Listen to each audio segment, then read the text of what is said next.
لا إله إلا الله الحمد لله نحمده ونستعينه ونستغفره نعوذ بالله من شرور أنفسنا ومن سيئات أعمالنا من يهده الله فلا مضل له ومن يضلل فلا هادي له ونشهد أن لا إله إلا الله وحده لا شريك له ونشهد أن محمدا عبده ورسوله.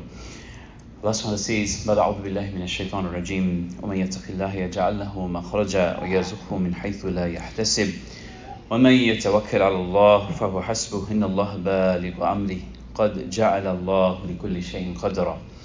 Allah subhanahu says, ومن يتق الله يجعل له مخرجا. Whoever is mindful, conscious, aware of Allah subhanahu wa ta'ala, Allah subhanahu wa ta'ala يجعل له مخرجا. Allah will grant him a way out. Allah will grant him a way out. And Allah says, وَيَرْزُقْهُ مِنْ حَيْثُ لَا يَحْتَسِبْ. Allah will provide for him or her from places that he or she does not even expect, does not even understand. That when all the doors, all the windows seem closed, Allah subhanahu wa ta'ala can open new doors when we come back to the awareness and consciousness and awareness of Allah subhanahu wa ta'ala. My dear brothers, Allah, la ilaha illallah, we bear witness that there is no one worthy of worship but Allah, our sustainer, our creator, our sustainer, our cherisher, my sisters, mothers, scholars, elders in the gathering. Allah subhanahu wa ta'ala has blessed us with another Jum'ah, another day. And asbaha bi ni'matin faminka wahdak la sharika lak. We express our thanks and gratitude to Allah subhanahu wa ta'ala. La ilaha illallah, when we bear witness that there is no one worthy of worship but Allah, our sustainer, our creator, our cherisher, the nourisher, the one who sent us in this world for a short and appointed time. And after that time is up, we'll all be returning to Allah subhanahu wa ta'ala. What does that mean to be conscious and aware of Allah? What does it mean to have taqwa? What does it mean to come back to awareness? And this question that we have to ask ourselves is that how do we learn to come back to the consciousness and awareness when we are distracted, when we are living our life on autopilot? What happens when you're driving somewhere and you think you're going the right way but you're actually wrong and you don't know and you think you're going the right way? What would it take for you to get out of that path or get out of that direction and take the exit, make a U-turn and come back? What would it take? What would it take for you to come back to the right direction, to the right path? That if you're distracted, if you're not aware, or to be worse, that if you are not aware and you think that you are aware and you're going the wrong way, how do you get out? How do you course correct?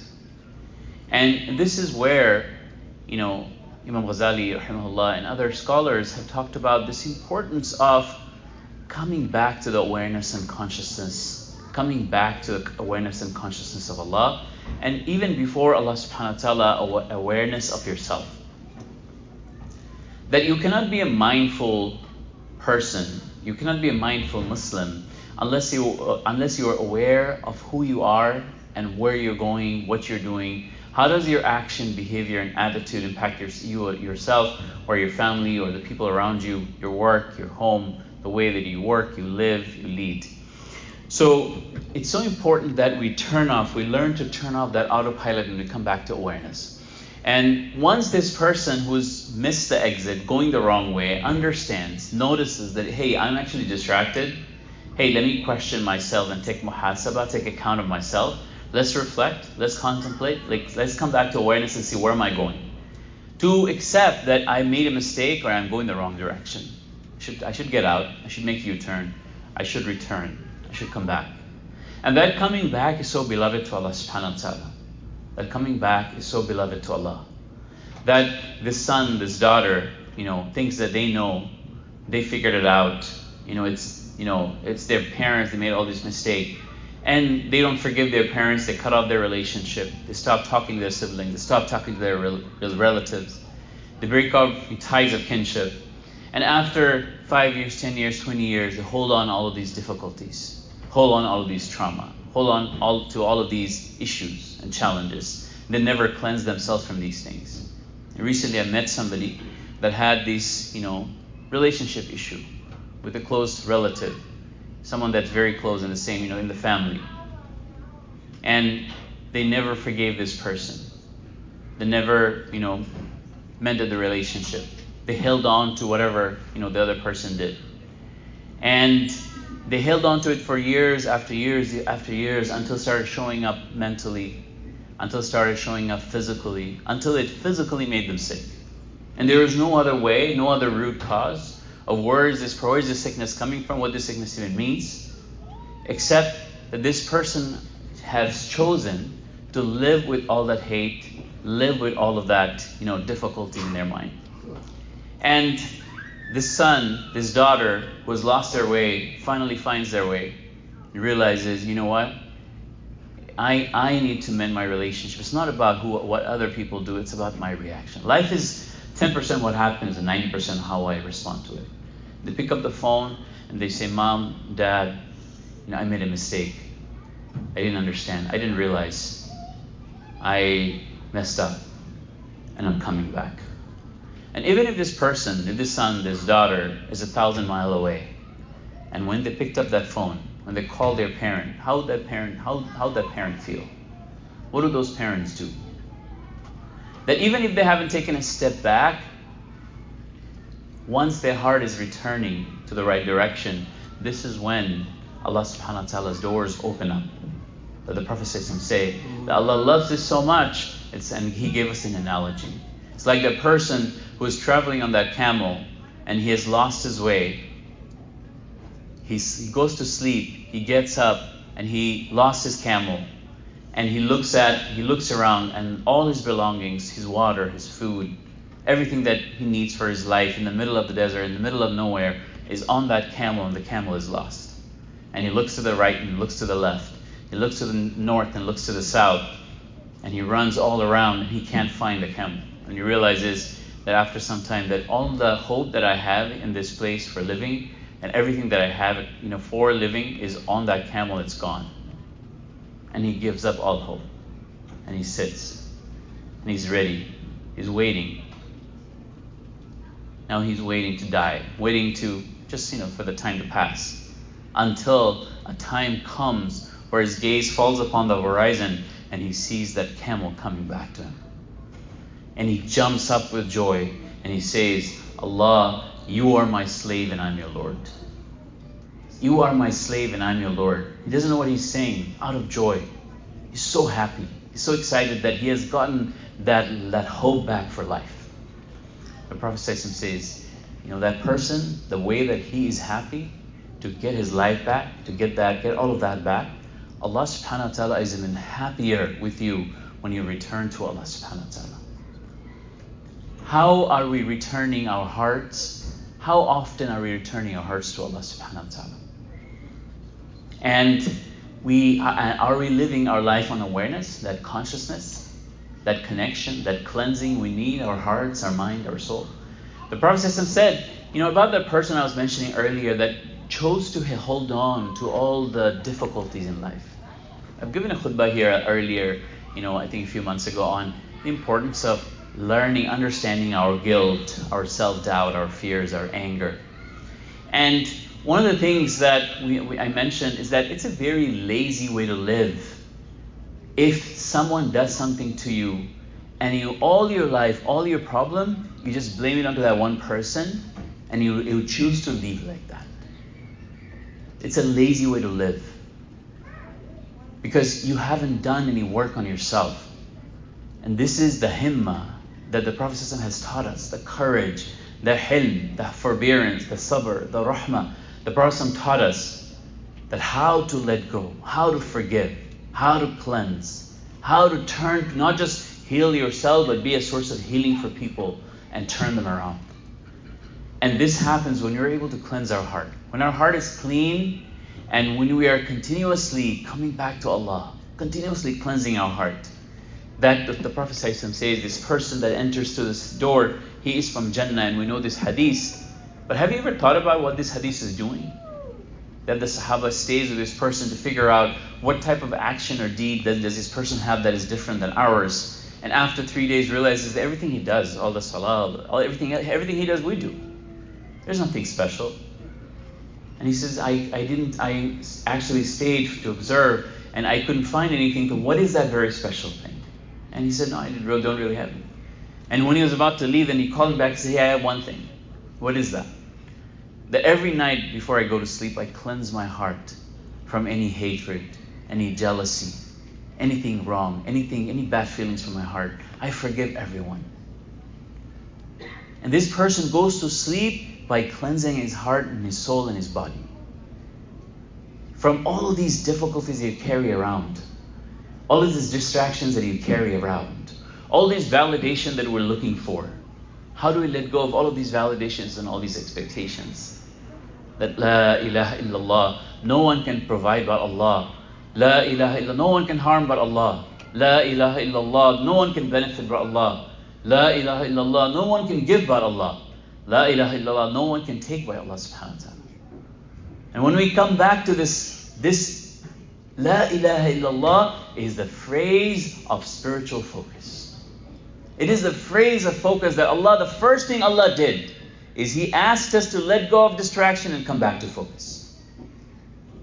That your first thing, as you're saying La ilaha illallah, all your life you messed up. And the first thing you do is you negate all those things, all those distractions. You say, La ilaha. None of this is my ilah. None of these people.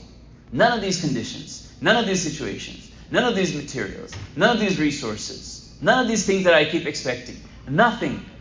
La ilaha and illallah except Allah. And you come back to that focus. You focus your heart on Allah. And that's when you start to let go. That's when you start to build yourself up. When you focus on the right thing.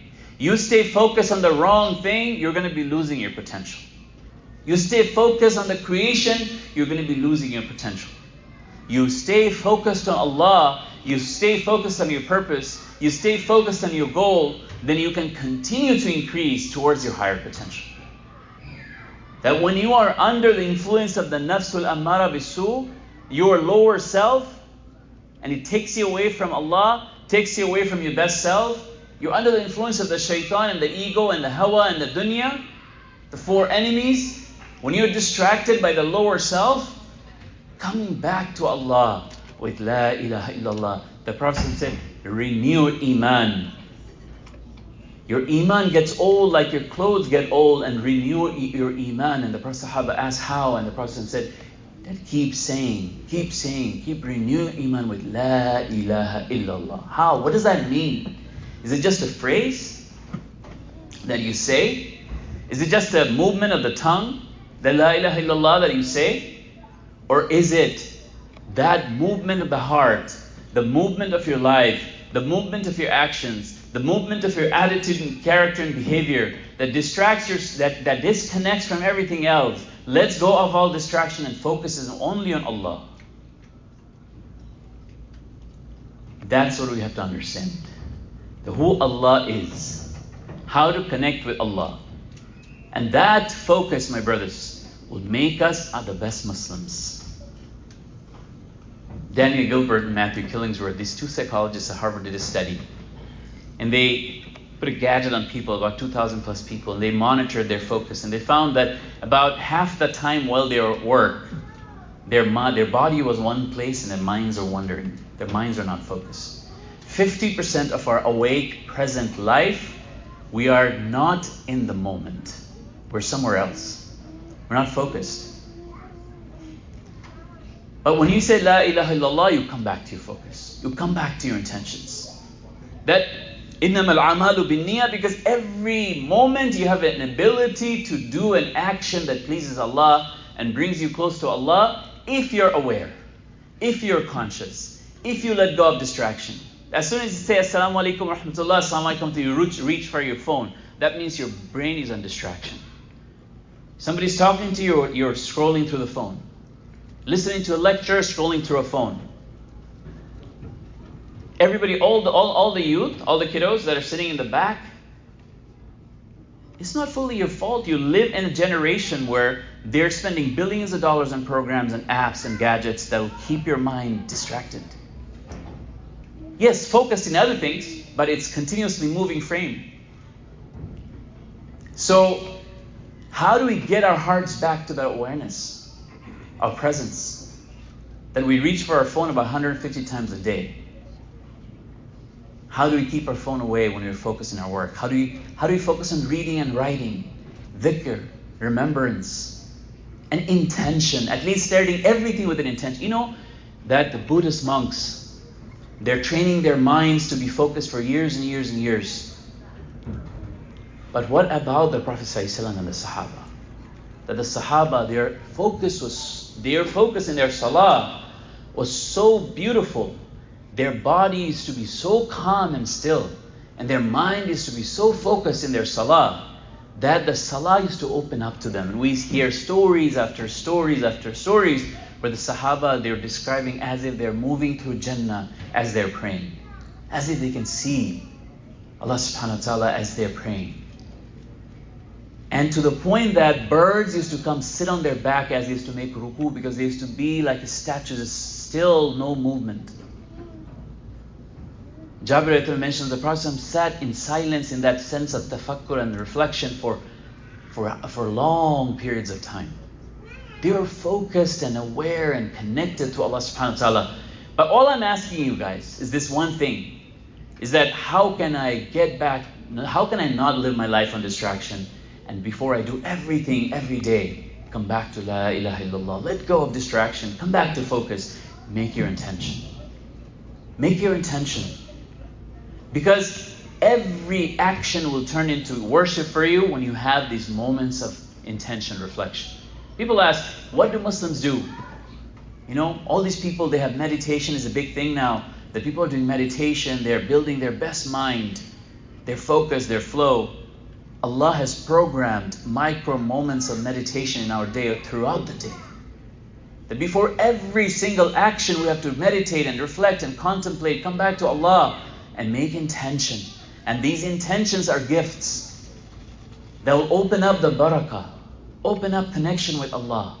These intentions are ways to connect our heart with Allah and let go of all distractions. So we turn everything we do, even going home, even having a conversation with our kids, even playing with our kids, serving our spouses, and taking care of things at home, everything will turn into worship because your heart is not connected to the people. You're not doing it for them. You're doing it for the sake of Allah. You're doing it for Allah subhanahu wa ta'ala.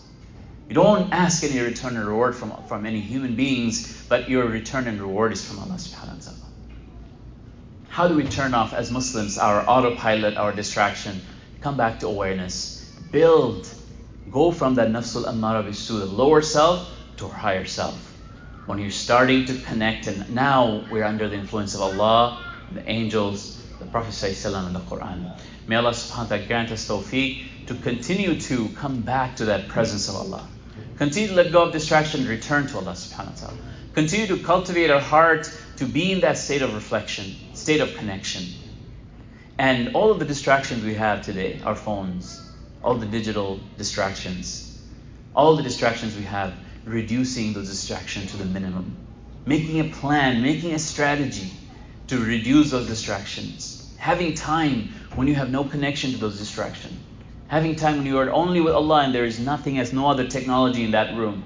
Having time when you're in the nature and you have no other technology in the room. Having time when you are just in the dinner table with your family, you have no other distraction in the room.